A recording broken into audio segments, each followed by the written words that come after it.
Book of Enoch, Chapter 91. After journeying through the heavenly realm and returning to earth, Enoch is preparing to be taken back up into the heavens once again. What if the Bible you have trusted your entire life is not the full story? Not accidentally incomplete, but deliberately reduced.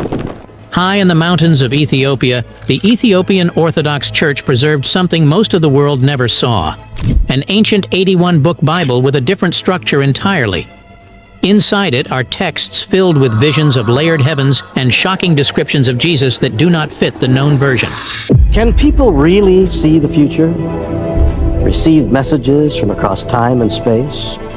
For centuries, seers and prophets. Now, as Mel Gibson, the director behind The Passion of the Christ, moves forward with a long-awaited sequel, he has come across something buried in those very texts. What he just uncovered about Jesus is not a small discovery. It will change everything you thought you knew about him.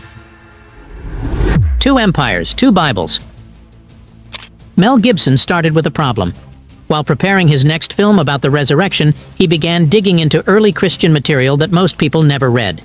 Not for curiosity, but because something in the standard version of the story did not feel complete. And the deeper he went, the more that feeling turned into something clearer. There were parts missing, entire sections of the story that existed in some places and not in others. And that trail does not lead to Rome. It leads somewhere most people never think to look. In the book of Acts, there is a moment that is easy to overlook, but it changes how this entire story begins. A powerful official from Ethiopia is traveling alone on a desert road. This is not just a traveler. He serves under the Kandake, the queen of the Aksumite kingdom. Kandake is not a name. It is a title, like Pharaoh or Caesar. This man holds real authority. And yet he is sitting in a moving chariot, reading from a scroll of Isaiah, trying to understand it. Then something happens that should not be treated as small.